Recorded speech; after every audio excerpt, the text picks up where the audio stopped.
So mga sangkay, meron pong larawan si VP Sara ngayon na kalat-kalat na po, no? Kalat na po ito sa social media. Anong mayroon dito mga sangkay? Pag-usapan po natin.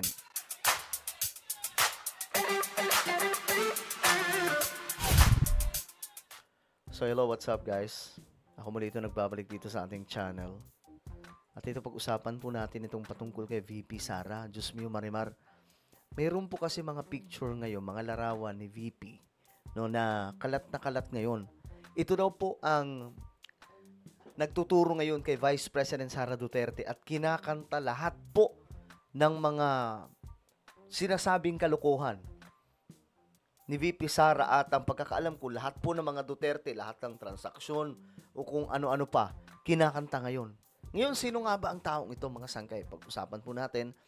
Bago tayo may magtuloy-tuloy sa mga hindi pa po dyan nakakapag-subscribe sa ating YouTube channel, tayo po ay road to 2 million subscribers na. Alright? So, sa mga hindi pa po dyan nakakapag-subscribe, makikita nyo po yung subscribe button sa baba ng video na to. I-click nyo lamang po yung subscribe, i-click ang bell, at i-click nyo po yung all. Sa mga nanonood po sa Facebook, i-follow nyo po yung ating Facebook page. Alright. This is very interesting topic. Ito yung topic na to mga sangkay, talaga ngayong trending, pinag-uusapan po. Ngayon, ito yan mga sangkay. Ito po yung taong sinasabi po natin. Yan. Ito yung tao na kinakanta ngayon si VP Sara, na bagamat tinatanggi ng mga Duterte diehard supporters, pero hindi po kasi maitatanggi yung mga larawan kung saan kausap niya si VP Sara. Yan. Ito, suportado niya po si Vice President Sara Duterte. Ayan, oh. May mga pictures pa po sila. Ayan. Ito, post niya dati, oh, just telling her that I cannot vote intelligently without her name on the ballot. Neither can go out and vote wisely unless the name Inday Sara Duterte Carpio appear as a candidate for the 2022 presidential race. September 29, 2021. So, kalat na po ito ngayon. Ayan, mga sangkay.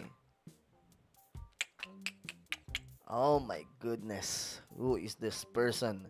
Ayan, running or not, I am for Isip Pilipinas 2022 and beyond. Do good and be well, all you red, blue, pink, and green. Ganyan po siya ka-solid.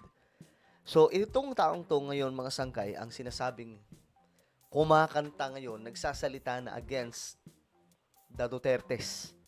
Medyo malalim to, mga sangkay. Marami po siyang alam. At kagulat-gulat po yung mga revelasyon. Diyos mio, Marmar.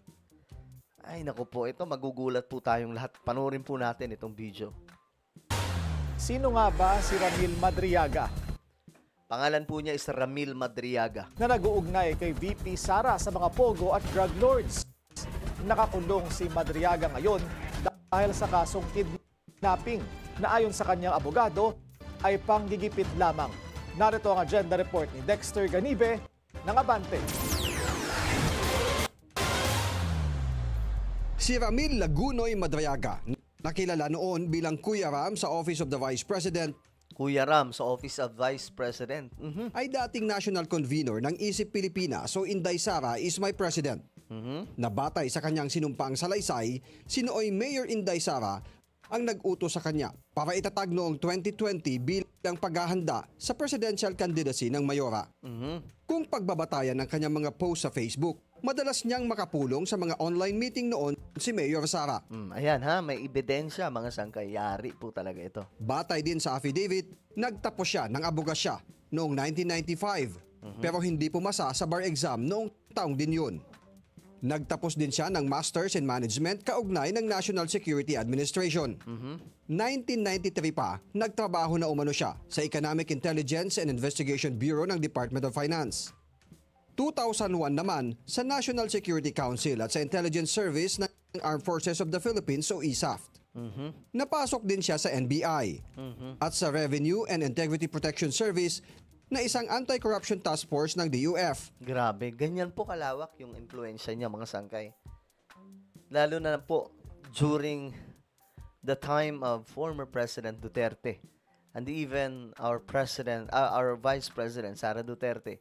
That is why mga sangkay, mahalaga po yung mga impormasyon na binibitawan niya ngayon. Na nabuo sa bisa ng Executive Order number 259 noong 2003. Mula 2016 naman ay nagtrabaho siya bilang intel agent ng mga Duterte. Siya rin ang itinuturong leader umano ng Kidnap for Ransom Group na nakapangalan sa kanya.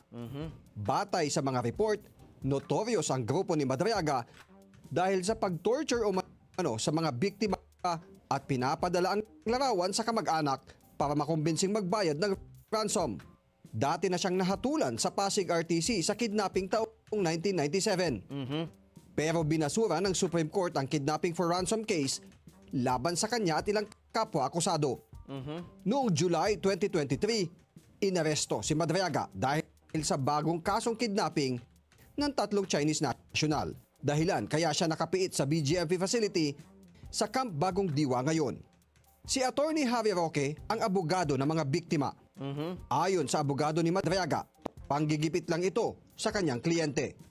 Simula lahat ng problema niya na to, nung time na idemanda niya si Attorney Harry Roque, doon na nagsimula problema niya. So ang feeling niya talaga, nakadagan yung problema sa kanya, pinagtulong-tulungan siya, pinabayaan siya, inabandona. At ang sabi niya, ilalabas ko yung nalalaman ko tungkol sa usapin na yan. Gusto ko rin malaman ng taong bayan kung ano talaga yung galawan pagdating sa pera at iba pa mga sensitibong bagay na nandun sa affidavit talaga. Ang tinutukoy raw ni Attorney Palad ay ang land grabbing issue laban noon kay dating presidential spokesperson Roque sa Bataan, na inakyat niya ang kaso sa Office of the Ombudsman. Ang sabi nga niya sa amin ay may nakita pa siya mga Chinese paramilitary people doon sa loob ng lote na yon. So, dinimanda niya sa ombudsman, doon na nagsimula problema niya. And nung magkaroon ng problema between Madriaga and Roque at humingi siya ng tulong daw kay VP Sara, at ang sabi sa kanya hindi mo dapat dinimanda si Harry Roque kasi para mo na rin dinimanda ang mga Duterte. Sabi ni Attorney Palad, isusumiti nila sa ombudsman ng affidavit ni Madriaga. Wala pang pahayag ang tanggapan ng pangalawang pangulo na nabigyan na natin ng kopya ng affidavit kahapon. So, grabe itong pasabog ngayon mga sangkay. Ito po ay talagang pinag-uusapan ngayon ng marami sa ating mga kababayan dahil sa bigat po ng mga nandun mga sangkay sa sinumpaang salaysay. So, ito hindi po talaga maitatanggihan. Ayan po, documented, nasa record mga sangkay kasi may mga DDS na todo tanggi, hindi daw totoo yan mga sangkay. Well, natural na magdedepensa po talaga sila pero mahirap itanggi yung may mga ebidensya. Katulad po nito mga sangkay. So, sinasabi na ito daw po yung bagman, no? I think VP Sara or sa iba pang mga Duterte, pero nagtatrabaho nga daw po siya kay VP Sara. So, ang nangyari kasi may isa pong lote mga sangkay doon sa Bataan na kinuha daw po di umano nila Harry Roque, inoccupy tapos pinatayuan mga sangkay ng Pogo City, parang Pogo Hub. Ngayon, yung mga magsasaka nagrereklamo, hindi nila mga sangkay matalo. Siyempre, nasa posisyon nun. Ang ginawa ni Madriaga, siya po yung tumulong sa mga magsasaka. Ngayon, yun yung time na yung mga magsasaka, pumalag na mga sangkay. Kaya nga lang, after nun, dinemanda daw po siya. Binaliktad siya kasi kinasuhan na po niya yun, sila Harry Roque, mga sangkay, no? So, binaliktad siya. Ayun na yun, mga sangkay, lumabas na po yung kaso niya na mabigat, mga sangkay. So, yun po yung story nun. Pero, I don't know gaano katotoo yan, mga sangkay. Pero ito yung, yun yung account, ito yung account niya. Tingnan natin kung pwede yung masilip. Tinanggal na, mga sangkay. As of the moment, tinanggal po muna. Pero, ayun na nga po. Nagkakabistuhan na kasi mga sangkay, kaya todo na to. Pambihira. Kanina nakikita pa yan eh. O yan, mga sangkay, pambihira. Tindi na ito. Grabe itong pasabog na to. Well, ano po ang inyong opinion tungkol po dito? Kayo ba ay nagugulumihanan, nalilito? Ano ba ang inyong opinion tungkol po dito? Comment down below. Meron po tayong YouTube channel. Ito po yung Sangkay Revelation. Hanapin nyo po ito ngayon sa YouTube. Kapag nakita nyo na, i-click nyo po yung subscribe, i-click ang bell, at i-click nyo po yung all. Ako na po ay magpapaalam. Mag-iingat po ang lahat. God bless everyone.